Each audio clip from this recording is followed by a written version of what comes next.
Cunaxa. Le 3 septembre 401 avant Jésus-Christ, les mercenaires grecs de l'armée de Cyrus ont triomphé des forces perses d'Artaxerxès. Et cette victoire semble écrasante. Le contingent grec ne s'est pas contenté de gagner la bataille, il a gagné en infériorité numérique, ne perdant au passage que 4 soldats. Les Grecs regagnent au soir le campement qu'ils ont quitté le matin, et puisque leur chef est connu pour tenir le courage en haute estime, tous s'imaginent probablement déjà très riches. Et pourtant, à peine rentrés, ils ont là une première surprise. Le campement a été mis à sac. Les vivres sont ou volés ou répandus sur le sol, et les pilleurs ont poussé le vice jusqu'à déchirer le cuir des tentes. Confus, les mercenaires se posent une première question. Qui a pu s'en prendre ainsi à une armée victorieuse? Et ils ne sont pas au bout de leur peine, car Cyrus, qui a ses habitudes dans leur quartier, n'est pas présent. Les heures s'écoulent, la nuit passe, et il ne revient pas. Alors que s'est-il passé? Pour le contingent grec, tout s'est déroulé à merveille. La veille, ils ont vu leur chef prendre la tête de la cavalerie dans une action qui ressemble à celle que mènera Alexandre quelques décennies plus tard. Cyrus combat en infériorité numérique et cette faiblesse l'oblige à adopter le même dispositif tactique. Il a étendu sa ligne de bataille au maximum et a pris le parti de cibler le chef adverse. Ce qui paraît cohérent au regard des effectifs des deux armées, évalués à respectivement 30 et 40 000 hommes. Et ça m'amène à vous parler d'une dernière ressemblance entre Cyrus et Alexandre. Le chef adverse lui échappe, pas parce qu'il a quitté le champ de bataille, mais parce qu'au moment où la lance de Cyrus transperce l'armure de son rival, Cyrus se prend un javelot qui le touche à l'œil. Il s'effondre sur le sable et meurt dans l'après-midi du 3 septembre alors que ses troupes s'apprêtaient à abattre un adversaire beaucoup plus nombreux, et que lui-même était à quelques secondes d'en tuer le chef. Et ça, les Grecs l'ignorent, et ce qu'ils ignorent également, parce que ça ne s'est pas encore produit le 3 septembre, c'est que la majorité des forces de Cyrus, qui contrairement à eux ne sont pas grecs, finiront par rallier le vainqueur. Ils sont donc seuls, et il y a là un détail qui vous a peut-être échappé, mais Cunaxa n'est pas en Grèce. Cunaxa est au cœur de ce qui s'appelle alors la Babylonie, une région à 1500 km à vol d'oiseau de la Grèce. Et non seulement ils devront parcourir cette distance dans un territoire désormais contrôlé par l'ennemi, mais ils devront surtout traverser 2 fleuves, parmi les plus larges de la région. Ce qui, compte tenu de la présence perse, s'apparente à rien de moins qu'à un suicide collectif. À ce stade, il y a peut-être une question qui vous a traversé l'esprit. Pourquoi ? Pourquoi ces 10 000 soldats grecs sont venus au cœur de l'Empire perse, 80 ans après la fin des guerres médiques et 70 ans avant le début des conquêtes d'Alexandre ? Et la réponse, elle nous est donnée par Xénophon, l'un des chefs de l'expédition, et à ce titre, un témoin direct des événements qui vont suivre. Mais avant d'aller plus loin, j'aimerais vous parler du contexte. Cette histoire commence au lendemain de la guerre du Péloponnèse, c'est-à-dire en -404 avant notre ère. C'est l'année à laquelle meurt Darius II, petit-fils d'un autre Darius très populaire. Et si sa mort a une importance, c'est précisément parce que Cyrus et Artaxerxès, les deux protagonistes du début de notre histoire, sont ses 2 fils. 2 frères qui en viennent à se battre pour le contrôle du plus grand empire du temps, l'Empire perse. On parle d'un monstre de plus de 5 millions de kilomètres carrés, d'une vingtaine de satrapies dont chacune dirige plusieurs royaumes, et ce à tel point que le souverain perse porte le titre de roi des rois. Un roi des rois à la tête d'une armée qui, selon Xénophon, rassemble 1 million d'hommes, 40 000 cavaliers et une garde d'élite tellement nombreuse qu'elle est passée à la postérité sous le nom d'immortel. Et dans cette compétition pour le trône, Cyrus est décrit, et de loin, comme le plus qualifié des deux. On lui connaît que peu de défauts alors qu'on lui prête une foule de qualités. Il est intelligent, ambitieux et capable, il sait correctement s'entourer et détail qui aura son importance, c'est entretenir l'émulation de ses subordonnés. Mais il doit faire face à un problème, et à un problème plutôt conséquent puisqu'il n'est que le fils cadet de Darius. Et il n'est donc pas destiné à régner, et de fait, à la mort de Darius, c'est Artaxerxès qui lui succède. C'est d'ailleurs à ce moment précis que Xénophon définit ce qui, selon lui, est à l'origine directe du conflit. En effet, alors que la santé de Darius se dégrade, il appelle auprès de lui ses fils. Cyrus vient accompagné de son ami Tissaphernes, qui une fois l'ancien roi décédé, le dénonce comme l'instigateur d'un complot qui vise à s'emparer du trône. Cyrus est arrêté et n'échappe à la peine capitale que par l'insistance de sa mère, Parysatis. Artaxerxès le renvoie dans les états qu'il dirigeait du vivant de son père, c'est-à-dire une petite satrapie à la frontière la plus occidentale de l'Empire perse. Et ce que l'on peut dire de tout cela, c'est qu'Artaxerxès a très bien joué, parce qu'en vérité on n'a aucune idée de l'existence réelle du complot et c'est d'ailleurs très largement ce que sous-entend Xénophon. Il pourrait tout aussi bien s'agir d'une manœuvre politique de Tissaphernes pour gagner les faveurs d'Artaxerxès, ou même d'Artaxerxès lui-même pour discréditer un prétendant au trône. Le résultat est le même, Cyrus est chassé de la cour et durablement discrédité auprès des nobles de Perse. Il n'a qu'une de la vingtaine de satrapies qui composent la Perse achéménide, et celui qui a le contrôle de sa voisine, c'est Tissaphernes, la même personne qui soit la trahit, dans tous les cas est infidèle de son frère. À ce stade, l'aventure de Cyrus commence très mal, mais il y a une chose qu'il n'ignore pas, c'est qu'Artaxerxès ne peut pas disposer d'1 million d'hommes sur un champ de bataille, et pas simplement parce que les sources antiques sont portées à l'exagération, mais surtout parce qu'une armée c'est un effectif, et cet effectif il faut le nourrir tous les jours, multiplié par le nombre de jours que durera la campagne, et autant en territoire ennemi il y a une facilité qui consiste à prendre chez le paysan du coin ce qu'il faut pour contenter les hommes, mais dans le cas présent c'est Artaxerxès qui jouera à domicile. Alors si Cyrus est suffisamment discret pour éviter une mobilisation précoce des troupes de son frère, et s'il est suffisamment rapide pour arriver devant sa capitale avant qu'Artaxerxès ne concentre l'ensemble de l'armée perse, il a une chance de vaincre. Et le moins que l'on puisse dire c'est qu'il ne traîne pas. À peine libéré, Cyrus renforce chacune de ses garnisons. Et pour ne pas attirer l'attention de son frère, il répand le bruit que Tisipherne menace ses places, ce qui paraît très logique, en particulier s'il est vrai qu'il est innocent. Et quand la ville de Milet, dévolue à Tisipherne, expulse une partie de ses citoyens à la suite d'un changement de régime, Cyrus saisit l'opportunité et entreprend le siège de la ville. Cette action lui donne une autre raison, plus ou moins légitime, de lever davantage de troupes. Mais l'influence de Cyrus ne s'arrête pas à la frontière de l'Empire. En effet, quelques années auparavant, ce sont les Perses qui ont financé la flotte spartiate, laquelle, en éminant sa rivale athénienne, a mis fin à la guerre du Péloponnèse. Et s'ils ont pu financer cette flotte, c'est précisément par l'entremise de Cyrus. Un autre corps se forme donc sous l'autorité du chef spartiate Cléarque, tandis que le prince perse reçoit diverses personnalités issues de la Grèce. On peut citer Aristippe de Thessalie, un aristocrate ostracisé par la faction démocratique de sa cité qui demande 2000 talents et 3000 soldats à Cyrus pour venir à bout de ses adversaires politiques. Cyrus lui en fait cadeau du double à la seule condition de différer l'attaque de sa cité. Bien d'autres viennent se joindre à eux et à tous. Pour ne pas éveiller les soupçons, on explique qu'une guerre contre les Pisidiens, une tribu de montagnards traditionnellement hostile aux Perses, est imminente. Mais cette fois-ci, ça ne marche pas. Tisipherne a très bien compris ce qui est en train de se jouer et part, au printemps -401, retrouver Artaxerxès. Artaxerxès commence à mobiliser. Le compte à rebours vient de débuter. Au printemps -401, Cyrus quitte Sardes, dépasse le Léandre et arrive à Colosse, où Menon de Thessalie le rejoint avec Miloplite et 500 peltastes. Ils gagnent ensemble la Phrygie et sont rejoints par Cléarque, soit Miloplite et autant d'auxiliaires. L'armée de Cyrus compte alors 10 400 hoplites et 2500 peltastes grecs pour un effectif total de 30 000 hommes.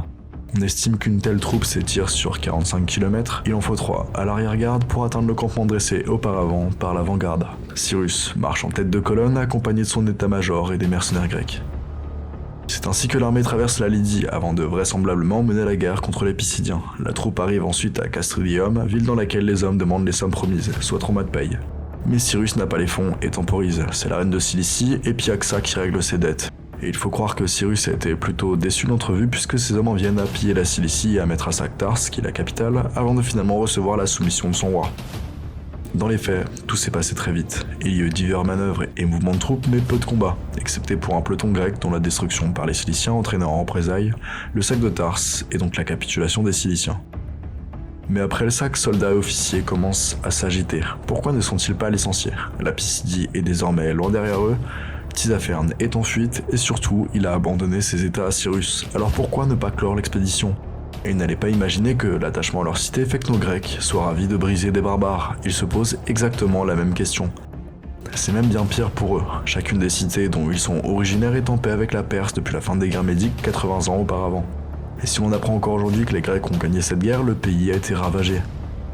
L'acropole d'Athènes a d'ailleurs été bâtie sur les ruines laissées par les Perses. Il faut être ou particulièrement téméraire ou fou, et sans doute d'ailleurs les deux, pour briser la paix avec une telle puissance. Alors si une telle guerre devait à nouveau survenir, à cause de l'inconscience d'une dizaine de milliers de mercenaires, nul doute que ces derniers en paieraient lourdement les conséquences. Néanmoins, les chefs à qui Cyrus fait miroiter les premières places au sein de son nouvel empire en cas de victoire n'ont pas autant d'état d'âme. Ainsi que Cléarque, réputé aussi brave au combat que rude avec ses hommes, tente de les contraindre à avancer, mais on lui répond par des jets de pierre et il manque de peu d'être lapidé. Le chef spartiate montre alors toute l'étendue de sa ruse. Il rassemble ses troupes, fond en larmes devant elles et leur explique. Soldats, ne soyez pas surpris que je sois peiné des circonstances. Cyrus était mon hôte, et banni de ma patrie, j'ai trouvé chez lui un accueil honorable. De plus, il m'a donné 10 000 darics. Cette somme, je l'ai dépensée pour vous. D'abord, j'ai fait la guerre aux Thraces, et avec vous, j'ai vengé la Grèce en les chassant de la Chéronèse. Cyrus m'ayant mandé, je vous prends avec moi, je pars pour lui venir en aide et reconnaître ses services. Puisque vous ne voulez plus me suivre, il faut ou que vous trahissant, je reste l'ami de Cyrus, ou que, mentant à Cyrus, je demeure avec vous. M'arrêtais-je au parti le plus juste, je ne sais, mais j'opte pour vous. Et avec vous, quoi qu'il advienne, je suis prêt à le subir. Non, personne ne dira qu'ayant conduit des Grecs chez les barbares, j'ai trahi les Grecs et leur ai préféré l'amitié des étrangers. Ainsi, puisque vous refusez de m'obéir et de me suivre, c'est moi qui vous suivrai. Et quoi qu'il arrive, je le supporterai, car je vous considère comme ma patrie, mes amis, mes compagnons d'armes. Avec vous, je serai respecté partout où j'irai. Séparé de vous, je suis incapable, je le sens, ou d'aider un ami, ou de repousser un ennemi. J'irai donc, partout où vous irez, soyez-en convaincus. Plus de 2000 soldats entendent donc dire que Cléarque ne souhaite pas marcher contre Artaxerxès. Le chef spartiate marque des points. Le bruit se répand qu'il est acquis à la cause de ses hommes et ses 2000 Grecs, sur l'intégralité des corps de Xénias et Passion, qui viennent grossir ses rangs. En public, il renvoie un Cyrus soudainement inquiet de la tournure des événements ses émissaires, tout en leur rassurant, en privé, que tout finira pour le mieux. L'Assemblée débat donc sur l'éventualité du retour des Grecs, et si quelques soldats plaident pour cette option, chacun convient qu'il faut l'aide de Cyrus pour assembler à minima des sauf-conduits, sinon des vivres ou des bateaux. Et c'est là tout le paradoxe de leur situation. Le prince perse peut effectivement leur accorder cette aide et bien davantage encore. Mais eux doivent d'abord le suivre, encore plus loin s'il le faut, et ce alors qu'ils sont déjà bien assez loin de chez eux pour rentrer sans sa permission. Cléarque ayant subtilement démontré que le retour en Grèce est à ce stade une impasse, l'avis général est de demander des précisions à Cyrus sur les objectifs de l'expédition. Ce dernier leur dit en substance qu'Abrocoma s'est établi à 12 jours de marche avec ses troupes, qu'il est un de ses adversaires personnels et que lui-même a besoin de leur aide dans cette tâche. L'armée se remet en marche et Xénophon de conclure à propos de Cyrus. Marchait-il réellement contre le roi? Personne, jusque-là, ne l'avait entendu dire nettement. Cyrus poursuit donc sa route en direction du sud, marche à travers la Syrie puis longe le Carsus, un fleuve assez large et dit-on tenu par les troupes du roi. Il s'agit en fait des troupes d'Abrocomas, mais alors que Cyrus veut unir sa flotte, ce dernier quitte la position et part unir ses forces à celles d'Artaxerxès. Désormais sans opposition, l'armée progresse vers l'est. Elle traverse le Calus, gagne les sources du Daradax où se trouve le palais du gouverneur de Syrie et le brûle, probablement après l'avoir pillé. Cyrus s'aventure toujours plus loin à l'est où il atteint après quelques jours de marche la ville de Tapsac, une cité très prospère qui borde la rive ouest de l'Euphrate. Il ordonne aux chefs mercenaires de venir car c'est ici qu'il leur révèle son véritable but. Détrôner son frère, mais quand les chefs annoncent aux hommes la nouvelle, c'est la consternation. Personne ne veut marcher contre le roi. Cyrus leur promet la somme astronomique de 5 mines d'argent, ce qui ravit les hommes, mais aucun corps ne semble davantage décidé à rompre la paix du roi. À ce stade de l'aventure, Ménon convoque ses hommes et leur explique qu'ils ont tout à gagner et bien peu à perdre à traverser les premiers. En effet, Cyrus les couvrira d'or s'ils sont les premiers à passer et que la troupe les suit. Et si le reste de l'armée ne devait pas suivre, ils n'auraient qu'à retraverser le fleuve en sens inverse. Ces hommes franchissent donc le fleuve, et ce qui va se passer à cet instant sera interprété comme étant le meilleur des présages. Les hommes se rendent compte qu'ils peuvent franchir l'Euphrate à pied. Le niveau du fleuve est tellement bas que même au milieu de son lit, les soldats n'ont de l'eau que jusqu'à l'épaule. Et ce n'est pas une chose invraisemblable compte tenu de la saison et de la sécheresse qui sévit alors.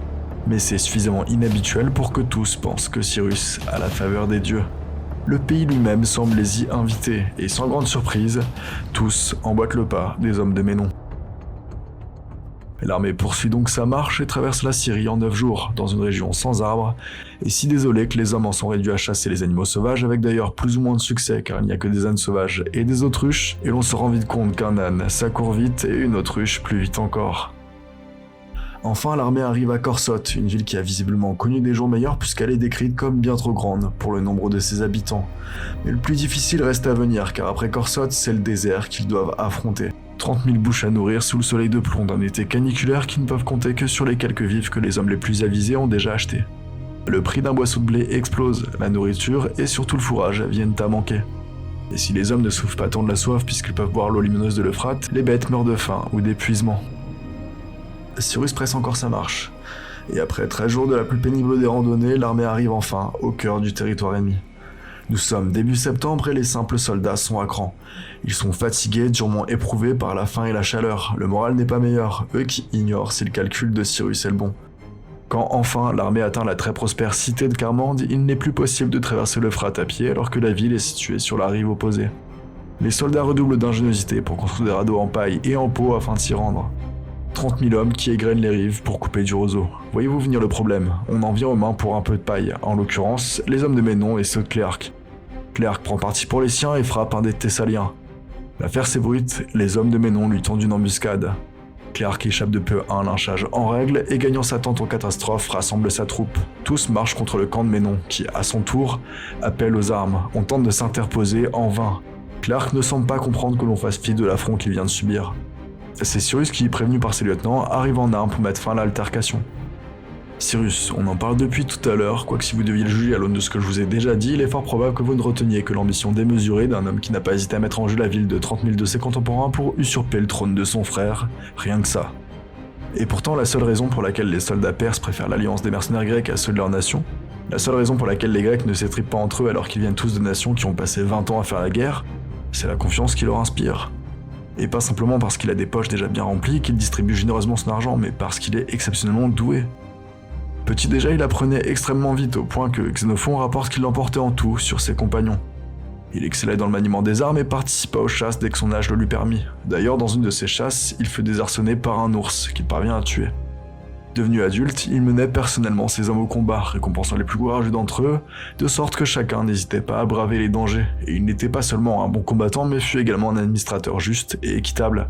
Un gouverneur fidèle à sa parole qui punissait si sévèrement les malfrats que les routes de ses provinces étaient réputées les plus sûres du pays. Loué pour son exemplarité, il reçut beaucoup de cadeaux qu'il redistribua assez largement autour de lui.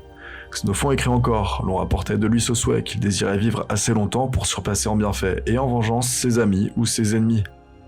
Et on en reparlera, le grec a plus d'une raison de faire un tel éloge de Cyrus. N'empêche que les Grecs l'écoutent. Et comme plusieurs fois auparavant, on fait d'après sa volonté. L'armée se ravitaille et la marche reprend.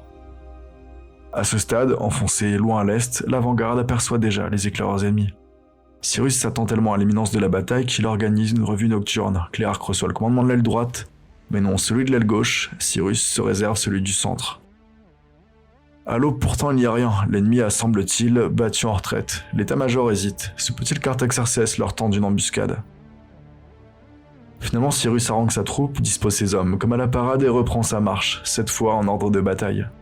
Tous ceux qui discutent avec lui le dissuadent de participer au combat. Cléarque lui demande « Crois-tu, Cyrus, que ton frère veuille combattre ?» Ce à quoi le grec lui répond « Par Jupiter, s'il est fils de Darius, ce n'est pas sans coup férir que je prendrai sa place. » Une façon de signifier qu'il n'est qu'un fils cadet, que s'il veut sa couronne, c'est bien les armes à la main qu'il doit venir la chercher. La journée s'écoule sans que personne ne décèle la trace de l'armée adverse, mais alors que les hommes s'approchent de l'endroit où dressait le camp, Patéguia, un fidèle de Darius, accourt en criant. L'ennemi est là, les troupes sont formées en hâte, chacun suit les dispositions de la veille. Cléarque est à droite, mais non à gauche. Arié commande les Perses à leur gauche et Cyrus, tête nue comme le veut la tradition perse, est avec la cavalerie au centre. La suite, c'est Xénophon qui la décrit. Dès que le soleil commençait à décliner, on aperçut des tourbillons de poussière. Il ressemblait à une nuée blanche, qui bientôt après se noircit et couvrit une vaste étendue de la plaine. Quand l'armée du roi s'approcha, on vit d'abord briller les reins. Bientôt après, on découvrit la pointe des lances et on distingua les rangs. À la gauche de l'ennemi était de la cavalerie armée de cuirasses blanches. On dit que Tissaphernes la commandait. À cette troupe s'appuyait de l'infanterie légère qui portait des boucliers à la perse, puis d'autres infanteries pesantes avec des boucliers de bois qui la couvraient de la tête aux pieds.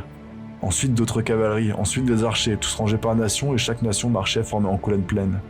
En avant, à de grandes distances les uns des autres, étaient les chars armés de flots à l'essieu, dont les unes s'étendaient obliquement à droite et à gauche, les autres, placées sous le siège du conducteur, s'inclinaient vers la terre, de manière à couper tout ce qu'elle rencontrerait. Le projet était qu'ils se précipitassent sur la ligne des Grecs et les taillassent en pièces.